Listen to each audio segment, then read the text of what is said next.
തങ്ങളുടെ മേലിൽ നാം സ്വലാത്ത് ധാരാളമായി ചൊല്ലണം. തങ്ങളുടെ മേലിൽ സ്വലാത്ത് ചൊല്ലുമ്പോൾ നമുക്കത് മഹബത്ത് കൂടാൻ, നമ്മുടെ ഈമാനികമായ ആത്മീയ വളർച്ച ലഭിക്കാൻ അത് ഏറ്റവും വലിയ കാരണമാ. നമുക്ക് ആത്മീയമായ വളർച്ച ലഭിക്കാൻ സ്വലാത്ത്, ഹബീബായ മുത്തു റസൂൽ സല്ലല്ലാഹു അലൈഹി വസല്ലമ തങ്ങളുടെ മേലുള്ള സ്വലാത്ത് അത് ഏറ്റവും വലിയ കാരണമാണ്. ഇമാം അഹ്മദ് സറൂഖുൽ ഫാസി റളിയല്ലാഹു അൻഹു അവിടുത്തെ ഉദ്ദത്തുൽ മുരീദ് സ്വാദിഖ് എന്ന ഗ്രന്ഥത്തിൽ പറയുന്നു, അലൈക ബിദവാമി ദിക്രി വകസറത്തി സ്വലാത്തി അലൻ നബി സല്ലല്ലാഹു അലൈഹി വസല്ലം ഫഹിയ സുല്ലമുൻ വമിഅറാജുൻ വസുലൂകുൻ ഇലാ റബ്ബിഹി തബാറക വതആല ഇദാ ലം യൽഖ ത്വാലിബു ശൈഖൻ മുർശിദാ. ധാരാളമായി നീ നിത്യമായി ദിക്റ് ചൊല്ലിക്കോ, ധാരാളമായി നീ സ്വലാത്ത് അധികരിപ്പിച്ചോ. തങ്ങളുടെ പേരിലുള്ള സ്വലാത്ത് നീ ധാരാളമായി ചൊല്ലിക്കോ. ഫഹിയ സുല്ലമുൻ വമിഅറാജുൻ വസുലൂകുൻ ഇലാ റബ്ബിഹി തബാറക വതആല ഇദാ ലം യൽഖ ത്വാലിബു ശൈഖൻ മുർശിദാ. ഒരു ശൈഖിനെ നമ്മളെ സന്മാർഗത്തിലേക്ക് നയിക്കുന്ന, നമ്മളെ ആത്മീയ വഴിയിലേക്ക് പിടിച്ചുയർത്തുന്ന ഒരു ശൈഖിനെ നമുക്ക് കണ്ടെത്താൻ സാധിച്ചിട്ടില്ലേ? എന്നാൽ ഏറ്റവും വലിയ മാർഗമേതാ? ആത്മീയമായ വളർച്ച ലഭിക്കാൻ ഏറ്റവും വലിയ റൂട്ടേതാ? അതേതിന് ഹബീബായ മുത്തു റസൂൽ സല്ലല്ലാഹു അലൈഹി വസല്ലമ തങ്ങളുടെ പേരിലുള്ള സ്വലാത്താണ് കേട്ടോ. ആത്മീയമായി ഉയർത്താനുള്ള കോണിയാണ്. ആത്മീയമായി നമ്മളെ പിടിച്ചുയർത്താൻ, നമ്മളെ നന്നാക്കാൻ, ഹൃദയ ശുദ്ധീകരണത്തിന് കാരണമാകാൻ ഏറ്റവും വലിയ മാർഗമേതാ? അത് തങ്ങളുടെ മേലിലുള്ള സ്വലാത്താ. സ്വലാത്തിന്റെ പോലെയുള്ള ശ്രേഷ്ഠത വേറൊരു അമലിനും ഇല്ല. സ്വലാത്ത് എന്ന് പറയുമ്പോൾ ഹബീബായ മുത്തു റസൂൽ സല്ലല്ലാഹു അലൈഹി വസല്ലമ തങ്ങൾ പറഞ്ഞില്ലേ, മൻ സ്വല്ല അലയ്യ സ്വലാത്തൻ സ്വല്ലല്ലാഹു അലൈഹി അശ്റാ. ആരെങ്കിലും എൻ്റെ മേലിൽ ഒരാൾ ഒരു സ്വലാത്ത് ചൊല്ലിയാൽ അവന്റെ മേലിൽ അല്ലാഹു തആല 10 ഗുണം നൽകുന്നതാണ്. 10 നന്മകൾ അല്ലാഹു തആല രേഖപ്പെടുത്തുകയാ. മാത്രമല്ല 10 ദോഷങ്ങൾ പൊറുക്കപ്പെടാൻ സ്വലാത്ത് കാരണമാ. ആ സ്വലാത്ത് കൊണ്ട് നമുക്ക് ഹബീബായ മുത്തു റസൂൽ സല്ലല്ലാഹു അലൈഹി വസല്ലമ തങ്ങളോടുള്ള മഹബ്ബത്ത് വർദ്ധിക്കണം. നമ്മുടെ ഹൃദയത്തിൻ്റെ അടിത്തട്ടിൽ രുടമൂലമാകണം. ആ ഹബീബായ മുത്തു റസൂൽ സല്ലല്ലാഹു അലൈഹി വസല്ലമ തങ്ങളുടെ സ്വഭാവം നാം സ്വീകരിക്കണം. അത്തഖല്ലുഖു ബി അഖ്ലാഖി റസൂലില്ലാഹി സല്ലല്ലാഹു അലൈഹി വസല്ലം. ഹബീബായ മുത്തു റസൂൽ സല്ലല്ലാഹു അലൈഹി വസല്ലമ തങ്ങളുടെ സ്വഭാവം സ്വീകരിക്കണേ. തങ്ങളിൽ നിങ്ങൾക്ക് വലിയ മാതൃകയുണ്ട്. തങ്ങളുടെ ജീവിതം പഠിക്കണേ.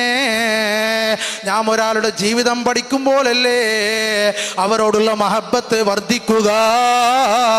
നാം ഒരാളെ സ്നേഹിക്കുന്നുണ്ടെങ്കിൽ, നാം ഒരാളെ പിരിശം വെക്കുന്നുണ്ടെങ്കിൽ അയാളെ കുറിച്ച് പഠിച്ചിട്ടല്ലേ നാം അയാളെ പിരിശം വെക്കുകയുള്ളൂ. അയാൾ സ്വാലിഹാണോ, നല്ല മനുഷ്യനാണോ എന്ന് നാം അന്വേഷിച്ച് അയാളോട് നല്ല നിലക്ക് നാം സഹവസിക്കും. അവനോട് നല്ല നിലക്ക് നാം പെരുമാറും. അവനോട് നാം സ്നേഹം കാണിക്കും. അവനോടുള്ള പിരിശം നമുക്ക് വർദ്ധിക്കും. അതുപോലെ തന്നെ ഹബീബായ മുത്തു റസൂൽ സല്ലല്ലാഹു അലൈഹി വസല്ലമ തങ്ങളെ കുറിച്ച് പഠിക്കണേ. തങ്ങളെ ജീവിതം പിൻപറ്റണേ. തങ്ങളെ ജീവിതം പഠിച്ച് ആ ജീവിതം നമ്മുടെ ജീവിതത്തിൽ ഉൾക്കൊള്ളണേ. ആ തങ്ങളെ പിൻപറ്റുന്നതിലൂടെയാണ് നമുക്ക് വിജയമുണ്ടാകുന്നത്.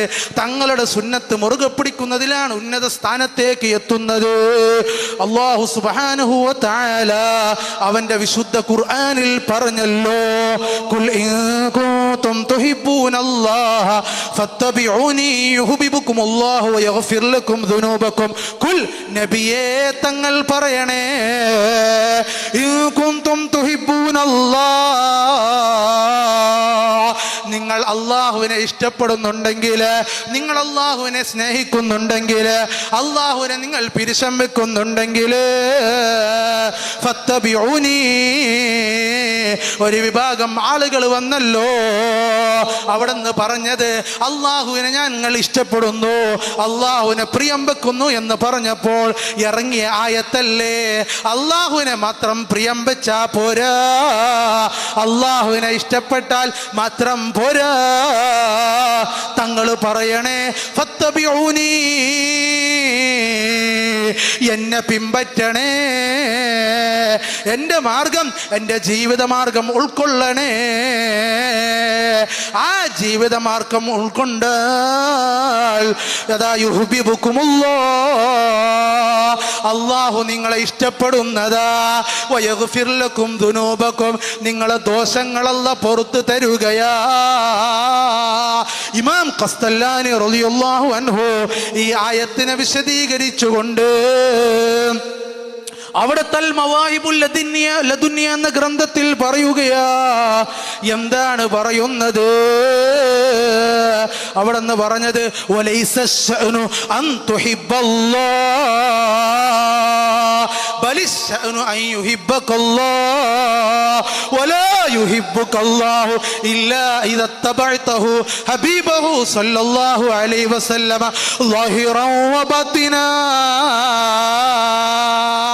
അതാ, നിങ്ങൾ അള്ളാഹുവിനെ ഇഷ്ടപ്പെടുന്നതിലല്ല കാര്യം, പിന്നെ കാര്യം എന്തിലാ? അള്ളാഹുവിന്റെ ഇഷ്ടം ഇങ്ങോട്ട് ലഭിക്കുന്നുണ്ടോ? ഞാൻ അള്ളാഹുവിനെ ഇഷ്ടപ്പെടുന്നുണ്ട് എന്ന് പറഞ്ഞിട്ട് യാതൊരു കാര്യവുമില്ല. അള്ളാഹുവിന്റെ ഇഷ്ടം ഇങ്ങോട്ട് ലഭിച്ചിട്ടുണ്ടോ? എനിക്ക് ലഭിച്ചിട്ടുണ്ടോ? നിങ്ങൾക്ക് ലഭിച്ചിട്ടുണ്ടോ? ആ ഇഷ്ടം ലഭിക്കണോ? വലാ യുഹിബ്ബുകല്ലാഹു ഇല്ലാ ഇദാ തബഅത ഹബീബഹു സല്ലല്ലാഹു അലൈഹി വസല്ലമ ളാഹിറൻ വബാതിനാ. ഉള്ളും പുറവും തങ്ങളെ ഇഷ്ടപ്പെടാതെ, തങ്ങളെ പിൻപറ്റാതെ അല്ലാഹ് ഇഷ്ടപ്പെടൂല കേട്ടോ. അല്ലാഹ് ഇങ്ങോട്ട് നമ്മളെ പരിഗണിക്കൂല കേട്ടോ. തങ്ങളെ അതാ യഥാർത്ഥത്തിൽ പരിഗണിക്കാത്തവൻ, തങ്ങളെ നിന്ദിക്കുന്നവൻ അല്ലാഹ്ക്ക് വേണ്ട, അവന്റെ അമല് അല്ലാഹ്ക്ക് വേണ്ട, അവന്റെ നിസ്കാരം അല്ലാഹ്ക്ക് വേണ്ട, അവൻ എത്ര വലിയ സ്വതക്ക നൽകിയിട്ടുണ്ടെങ്കിലും അത് അല്ലാഹ്ക്ക് വേണ്ട, അവന്റെ ഹജ്ജ് അല്ലാഹ്ക്ക് വേണ്ട, അവന്റെ ഏത് സൽക്കർമ്മമാണെങ്കിലും അത് അല്ലാഹുവിൻ സുബ്ഹാനഹു വ തആലക്ക് ആവശ്യമില്ല. അതുകൊണ്ട് തങ്ങളെ അതാ പിൻപറ്റണം, തങ്ങളെ ഞാൻ സ്നേഹിക്കണം. അസ്ഹാബ് ഹബീബായ മുത്തു റസൂൽ സല്ലല്ലാഹു അലൈഹി വസല്ലമ തങ്ങളുടെ സ്വഹാബികൾ വിജയിച്ചത് തങ്ങളെ കൊണ്ടല്ലേ.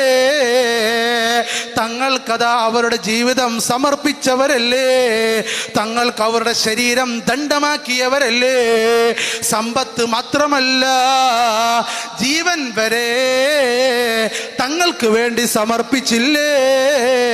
ഉമർ ഇബ്നുൽ ഖത്താബ് റളിയല്ലാഹു അൻഹു പറഞ്ഞപ്പോ എന്താ പറഞ്ഞത്?